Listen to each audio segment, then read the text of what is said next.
இப்போ love and ரிலேஷன்ஷிப்பில் ஒரு பிரேக்கில் இருப்பீங்க, நோ கான்டாக்ட்ஸில் இருப்பீங்க, அல்லது ஒரு க்ளோஷர் கொடுக்காத ஒரு ரிலேஷன்ஷிப்பில் இருப்பீங்க.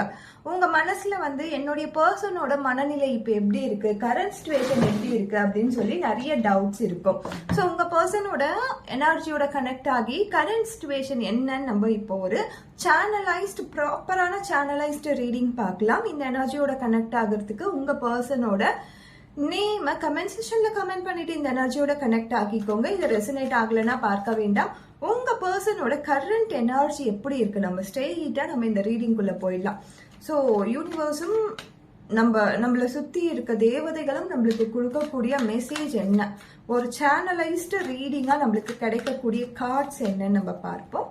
ஸோ உங்க பர்சனோட கரண்ட் ஃபீலிங் எப்படி இருக்கு, உங்களை பத்தியான தாட்ஸ் அதுல இருக்கா, உங்க பத்தியான எனர்ஜிஸ் அதுல இருக்கா, இந்த கார்டு சொல்ற வரைக்கும் நான் சொல்றேன். ஸோ ஃபர்ஸ்ட் நான் 3 கார்டு தான் எடுத்திருக்கேன். இதுல பாத்தீங்கன்னா 10 ஆஃப் ஸ்வார்ட்ஸ்.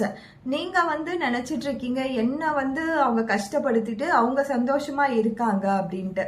ஆனா இந்த as per tarot, as per universe, இந்த பிரபஞ்சம் என்ன சொல்லுதுன்னா, நீங்க காயப்பட்ட மாதிரி தான் அவங்களும் காயப்பட்டிருக்காங்க. அவங்களுக்கும் ஏதோ ஒரு வருத்தங்கள் இருக்கு, வருத்தம் சுமந்துட்டு தான் இருக்காங்க. அவங்களும் ஹாப்பியா இருக்க மாதிரி உங்களுக்கு தெரியலாம், பட் அவங்களுக்குள்ள வருத்தங்கள் இருக்கதான் செய்யுது. உங்க பர்சனோட எனர்ஜில ஒரு கோபம்லாம் தெரியல, வருத்தம் தான் தெரியுது. அதே மாதிரி அவங்க இமோஷன்ஸை ஹோல்டு பண்ணி வச்சிட்டு இருக்காங்க, பிடிச்சு வச்சிட்டு இருக்காங்க. என்ன நடக்குதுன்னு பார்க்கலாம், இப்ப பேசாம போயிட்டோம் இல்லையா, இவங்களோட ஸ்டாண்ட் என்னவா இருக்கு, இவங்க என்ன முயற்சி எல்லாம் பண்றாங்க, இவங்க எந்த அளவுக்கு போறாங்க, எவ்வளவு நாள் இவங்க வெயிட் பண்ண போறாங்க. நிறைய பேர் நான் கமெண்ட் செக்ஷன்ல பாக்குறேன், நிறைய பேர் 3 இயர்ஸ் 4 இயர்ஸ்லாம் போட்டுட்டு இருக்கீங்க. ஆனா ஒரு பர்டிகுலர் நோ கான்டாக்ட் ஆர் க்ளோஷருக்கு கொடுக்காம ஒரு ரிலேஷன்ஷிப் க்ளோஸ் ஆகும் பொழுது நீங்க 3 இயர்ஸ் ஆர் 2 இயர்ஸ்லாம் வெயிட் பண்றதுல எந்த விதமான ஹோப்புமே கிடையாது. நீங்க எத்தனை வாட்டி ரீடிங் பார்த்தாலும், நீங்க எத்தனை வாட்டி உங்க பர்சன் கிட்ட போய் அப்ரோச் பண்ணாலும், ஒரு 6 மந்த் பீரியட்ல வராதவங்க, ஒரு 1 இயர் பீரியட்ல வராதவங்க அது கழிஞ்சு வந்தாங்கன்னா கண்டிப்பா அவங்க வேற ஏதோ ரிலேஷன்ஷிப்ல இருந்து அந்த ரிலேஷன்ஷிப்ல காயப்பட்டு அசிங்கப்பட்டு உங்களுடைய வேர்த்தை தெரிஞ்சா மட்டும்தான் வருவாங்க. அப்படி இல்லைன்னா அவங்க வரமாட்டாங்க. ஸோ நீங்க 3 இயர்ஸா நான் வெயிட் பண்ணிட்டு இருக்கேன், 4 இயர்ஸா நான் வெயிட் பண்ணிட்டு இருக்கேன் அப்படின்னு நீங்க நினைச்சீங்கன்னா கண்டிப்பா அதுல இருந்து நீங்க மூவ் ஆன் ஆகிறதுக்கான டைம் அதுவா தான் இருக்கும். நீங்க இப்போ 6 மந்தா பேசாம இருக்கீங்க, 1 இயரா பேசாம இருக்கீங்கன்னும் பொழுது உங்க பர்சனோட நிலைப்பாடை தெரிஞ்சுக்கிட்டு மூவ் ஆன் ஆகணுமா ஆக வேணாமான்னு நீங்க முடிவெடுங்க. ஒரு பர்சனுக்காக உங்க லைஃப்ல ஒரு பர்டிகுலர் டைம் மட்டும்தான் நம்மளால இன்வெஸ்ட் பண்ண முடியும். அதை மீறி நீங்க இன்வெஸ்ட் பண்றீங்கன்னா நீங்க உண்மையா தான் லவ் பண்றீங்க, ஆனா அதுக்கு தகுதியான ஆள் அவங்க கிடையாது. ஸோ அதை நீங்க புரிஞ்சுக்கோங்க. இந்த ரீடிங்கும் நீங்க பாக்குறீங்கன்னா கண்டிப்பா ஒரு 1 இயர்க்குள்ள உங்க ரிலேஷன்ஷிப்ல எதனா நடந்துட்டு இருந்துச்சுன்னா மட்டும் இதை பாருங்க. நான் எப்பயுமே சொல்றதுதான், அதுக்கு மேல போயிடுச்சுன்னா நீங்க மூவ் ஆன் ஆகாம இருக்கிறது எனக்குமே மனசு கஷ்டமா இருக்கும். ஏன்னா ஒரு இமோஷனல் வைஸ்ல நீங்க இவ்வளோ நாள் 365 டேஸ் ஒருத்தவங்களுக்காக நீங்க கஷ்டப்பட்டுட்டு இருக்கீங்கன்னு ஃபீல் பண்ணும்போது அந்த இடத்துல நம்மளுக்கும் கஷ்டமா இருக்குது இல்லையா. ஸோ நீங்க மூவ் ஆன் ஆகிறதுக்கு ட்ரை பண்ணுங்க. நீங்க ரொம்ப ஃபீல் பண்ணி நீங்க அழுந்து புலம்பும் போது நம்மளுக்குமே கஷ்டமா இருக்குது. ஸோ நீங்க ஃபீல் பண்ணாதீங்க. வேற ஒருத்தவங்க உங்களுக்காக கண்டிப்பா இதை விட அன்பு காட்டக்கூடியவங்க, உங்களை இன்னும் அக்கறையா கூடியவங்க, இன்னும் ரொமான்டிக்கா உங்களை பார்த்துக்க கூடியவங்க, நிறைய இன்னும் லைஃப்ல எக்ஸ்ப்ளோர் பண்ண வேண்டியது நிறைய இருக்கும். ஸோ அதெல்லாம் நீங்க மீட் பண்ணணும் இல்லையா. ஸோ லவ் அப்படின்றது ஒரு சாப்டர் தான், அது க்ளோஸ் ஆச்சுன்னா இன்னொரு வாட்டிலாம் வராது அப்படிலாம் சொல்றதெல்லாம் ஓல்ட் ஸ்கூலு. ஸோ ஒரு பர்சனுக்கு நம்மளுடைய நம்ம டைமை இன்வெஸ்ட் பண்றோம்னா அதுக்கு வர்த்தான பர்சனா பாருங்க. ஸோ இந்த ரீடிங்குள்ள நான் வரேன். ஸோ உங்களோட பர்சனுமே பார்த்தீங்கன்னா ரொம்ப காயப்பட்டு கவலைப்பட்டிருக்காங்க. இவங்க கவலைப்படக்கூடிய பர்சனாக தான் இருக்காங்க. அவங்க எமோஷன்ஸ் ஹோல்ட் பண்ணி வச்சிட்டு இருக்காங்க. எந்த அளவுக்கு அவங்க உங்க மேல கேர் பண்ணியிருக்காங்கன்னா, நம்ம இமோஷன் வைஸ்ல உங்களை திட்டோம்னா மறுபடியும் அவங்க காயப்படுவாங்களோ, நம்ம ஏதாச்சும் சொல்லிட்டோம்னா மறுபடியும் அவங்களுக்கு இன்னும் ஹர்ட் ஆகுமோ அப்படின்ற அந்த தாட் இந்த மனசுக்குள்ள இருக்கு. அதுக்குன்னு இவங்க உண்மையான நல்ல பர்சன்லாம் நான் சொல்ல, பட் அந்த சின்ன அக்கறையும் சேர்ந்துதான் இதுல இருக்கு. ஸோ நீங்க அதை புரிஞ்சுக்கோங்க. தி எம்பரஸ் வந்திருக்காங்க. ஸோ கண்டிப்பா அந்த பர்சனுக்கு உங்க மேல அந்த ஃபெமினன் எனர்ஜி இருக்கிறதால அந்த கேர் என்பது கண்டிப்பா இருக்கு. அந்த இப்போ பர்டிகுலரா நீங்க பார்த்துட்டு இருக்கீங்க, நான் முன்னாடி இவ்வளவு ஸ்டோரிஸ் சொன்னேன் இல்லையா, அதையும் தாண்டி இதை பார்த்துட்டு இருக்கீங்கன்னா கண்டிப்பா இந்த ஃபெமினன் எனர்ஜி இருக்கிறதால கண்டிப்பா அந்த கேர் இருக்கு உங்க மேல.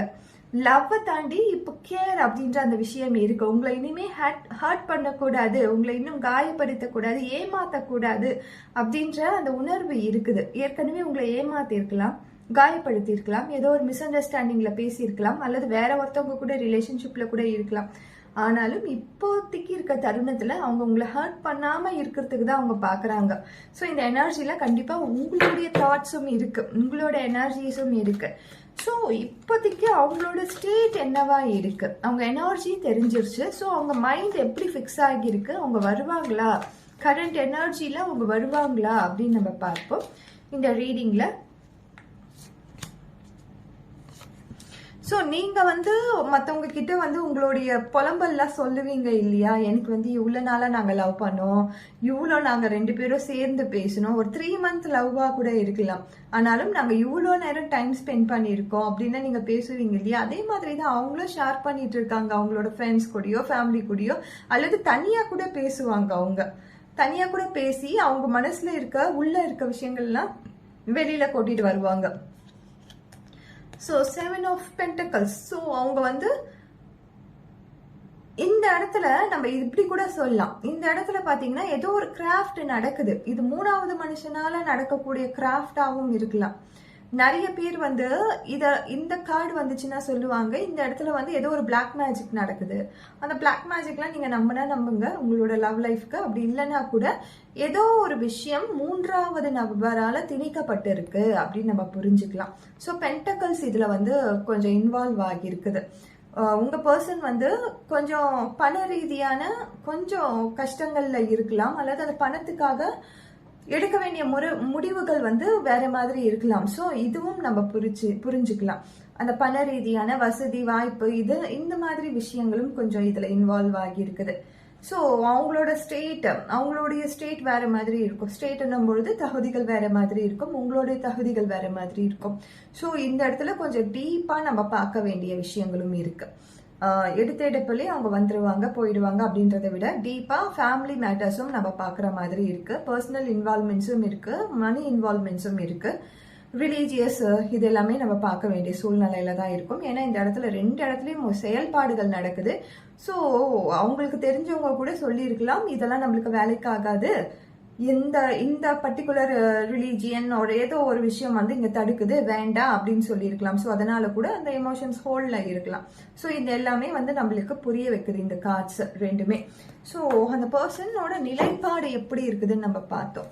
வருவாங்களா வரமாட்டாங்களா, இதானே நம்மளுக்கு கேள்விக்கு தெரிய வேண்டிய ஆன்சரா இருக்குது. ஸோ அவங்க வருவாங்களா வரமாட்டாங்களா. ஸோ மறுபடியும் பிரபஞ்சம் நம்மளுக்கு கொடுக்கக்கூடியது பென்டக்கல்ஸ் தான். ஒரு பேலன்ஸான ஒரு இமோஷன்ஸை தான் நம்ம பார்க்குறோம், ஒரு பேலன்ஸான இமோஷன்ஸை தான் நம்ம பார்க்குறோம். இந்த இடத்துலையுமே பேலன்சிங் நடக்குது, இந்த இடத்துலையுமே பேலன்சிங் நடக்குது. ஸோ கொஞ்சம் பிரபஞ்சம் சொல்றது என்னன்னா, ரொம்ப ஹரிஹரியா, அதாவது ஹரிபரியா ஒரு டிசிஷன் எடுக்க வேண்டாம், இதுதான் அப்படின்னு சொல்லி கன்க்ளூஷனுக்கு போயிட வேண்டாம், கொஞ்சம் டைம் கொடுத்து பாருங்க. நான் முன்னாடியே சொன்னதுதான், 3 years ஆயிடுச்சு 4 years ஆயிடுச்சுலாம் கண்டிப்பா இந்த ரீடிங்குள்ள வராதிங்க. ஏன்னா 4 years ஆன காதல்லாம் திரும்பி வருவாங்கன்னு நீங்க வெயிட் பண்ணிட்டு இருந்தீங்கன்னா கண்டிப்பா அவங்க வேற இடத்துல அடிபட்டு தான் உங்ககிட்ட வருவாங்க. ஸோ அந்த அடிபட்டு வந்தவங்களுக்கு நீங்க மருந்தா இருக்க போறீங்களா, இல்லைன்னா வேண்டான்னு துரத்தி விட போறீங்களா, அது உங்க கையில தான் இருக்குது. அதெல்லாம் ஃபேக் லவ்வா தான் இருக்கும் திரும்பி வராங்கன்ற ஒரு இதுவெல்லாம். ஃபேக் லவ் இந்த சென்ஸ் அவங்களுக்கு உங்க மேல காதல்லாம் இல்லாம கிடையாது. அந்த வாய்ப்பு வரும்போது சரி ஓகே இவங்க இருக்காங்களே, அந்த சாண்ட்விச் மாதிரி தான், இவங்க இருக்காங்களே இவங்க கிட்ட நம்ம போய் சேர்ந்துக்கலாம். பெஞ்ச் அண்ட் சாண்ட்விச் இந்த டேர்ம்ஸ்லாம் தான் யூஸ் ஆகும். அதுல பியோர் லவ் அப்படின்றதெல்லாம் இருக்காது. அந்த டைம் சேக்குக்கு அந்த டைமுக்காக ஓகே நம்ம போய் இங்க இந்த இடத்துல பேச்சப் பண்ணிக்கலாம், ஃப்ரீயா தானே இருக்காங்க, நம்ம போய் அந்த இடத்த கேப்பை ஃபில் பண்ணிக்கலாம், எப்படி இருந்தாலும் நம்மளுக்கு தானே வெயிட் பண்ணிட்டு இருக்காங்க அப்படின்ற அந்த தாட் இருக்கும். ஸோ அதை கொஞ்சம் புரிஞ்சுக்கோங்க. இந்த இடத்துல 2மே பேலன்சிங்கா இல்லை, இன்பேலன்சிங்கா தான் இருக்குது. ஸோ நம்ம சிச்சுவேஷனல் கார்டில் இந்த டெக்ல நம்ம பார்ப்போம். இந்த பர்சனோட எனர்ஜி அப்படிதான் இருக்கு, அவங்க சொல்லக்கூடிய விஷயங்கள் என்னவா தான் இருக்கு, அந்த பர்சனுக்கு உங்களுக்கும் என்னத்தான் நடக்க போகுது ஃபியூச்சர்ல அப்படின்னு நம்ம பார்த்து தெரிஞ்சுக்கலாம்.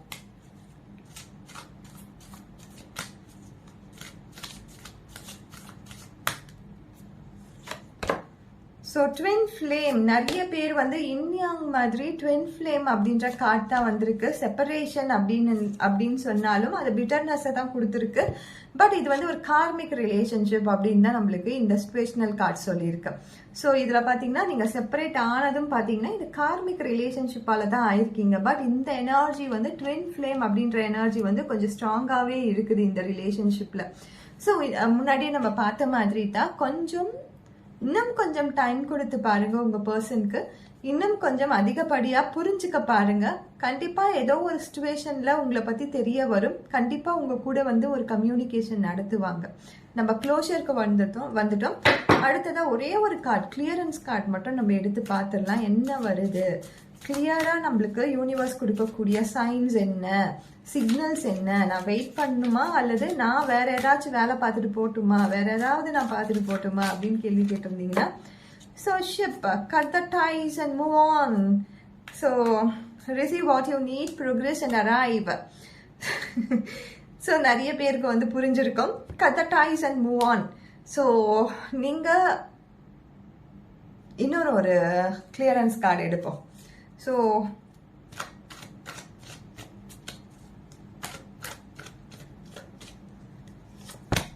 இதில் பார்த்தீங்கன்னா நீங்கள் அந்த பர்சனுக்காக வெயிட் பண்ணிகிட்டே இருக்கீங்க. இந்த கார்டில் வந்திருக்கு ship. So cut the dice and move on. நிறைய பேர் வந்து நீங்கள் எனக்கு மூவ் ஆன்லாம் நான் ஆக மாட்டேன், என் பர்சன் கண்டிப்பாக வந்தே தீரணும் அப்படின்னு நினச்சிங்கன்னா நான் வந்து உங்களுக்கு ஒரே ஒரு ஆப்ஷன் மட்டும் சொல்கிறேன். ஒரு 3 months டைமிங் நீங்கள் எடுத்துக்கோங்க. இந்த 3 months பீரியடில் உங்கள் பர்சன் உங்ககிட்ட காண்டாக்ட் பண்ணல, உங்களுக்கு எந்த கம்யூனிகேஷனும் கொடுக்கல, எந்த சைன்ஸும் கொடுக்கல, எந்த கிரீன் சிக்னல்ஸும் கொடுக்கல அப்படின்னும் பொழுது cut the dice and move on. அப்படி இல்லை அந்த 3 monthsக்குள்ள ஏதோ ஒரு பாசிட்டிவ் சிக்னல்ஸ் உங்களுக்கு வந்துருச்சு அப்படின்னும் போது கட்டாயம் இதுல வந்து ஒரு ஷிப் மாதிரி உங்க 2 பேருக்கும் இருக்கக்கூடிய ரிலேஷன்ஷிப் ரொம்ப அழகா மூவ் ஆன் ஆக போகுது. ஸோ இதுல 2த்துல எதை நீங்க வந்து சூஸ் பண்றீங்களோ நீங்க சூஸ் பண்ணிக்கோங்க. உங்களுக்கு தெரிவிக்கணும்னா கமெண்ட் செக்ஷன்ல எனக்கும் வந்து தெரிவிங்க, நான் வந்து ஷிப்பா இருக்க போறேன் இல்லைன்னா மூவ் ஆன் ஆக போறேன் அப்படின்னு சொல்லி நீங்க கொஞ்சம் எனக்கும் தெரிவிங்க. இந்த டைம் பீரியட் தான் இப்போ கொஞ்சம் தேவைப்படுது. நிறைய பேரோட வாழ்க்கையில அந்த டைம் பீரியட் உங்களுக்கு வந்து ஒன்று மூவ் ஆன் ஆகிறதுக்கான இந்த 3 months பீரியட். நான் சொன்ன மாதிரி எந்த ஒரு கம்யூனிகேஷனும் இல்லைன்னா நீங்க மூவ் ஆன் ஆயிடுங்க. அல்ல எனக்கு கிரீன் சிக்னல் கிடைச்சிருக்கு, நான் என் பர்சன் வந்து என்கிட்ட பேச வந்திருக்காங்க அப்படின்னும் போது கொஞ்சம் வெயிட் பண்ணுங்க.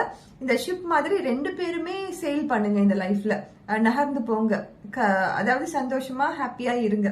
ஸோ இதில் நீங்கள் எதை சூஸ் பண்ணுறீங்களோ பண்ணிக்கோங்க. இன்னைக்கான ரீடிங் பார்த்தீங்கன்னா ரொம்ப எனக்கே பார்த்தீங்கன்னா ஒரு இம்பேலன்ஸை கொடுத்துருக்கு. ஒரு ப்ராப்பரான இதுதான் ஆன்சர் அப்படின்னு சொல்லக்கூடிய ஒரு ரீடிங்காக வரல, 2மே வந்திருக்கு. ஸோ ஏன்னா நான் இதில் வந்து சாட்டிஸ்ஃபைடு ஆகலை, அதனால தான் இந்த கார்டும் எடுத்தேன். 2மே ஒரே மாதிரி கார்ட்ஸ் தான், மேக்ஸிமம் ஒரே மாதிரி கார்ட்ஸ் தான். ஸோ அதனால தான் அந்த 3 months டைம் அப்படின்றதும் நம்ம எடுத்திருக்கோம். நிறைய பேருக்கு கொஞ்சம் சோகமாகவும் இருந்திருக்கலாம் இந்த ரீடிங். எல்லோருக்கும் வாழ்த்துக்கள், எல்லோருக்கும் நன்றி. Thank you so much.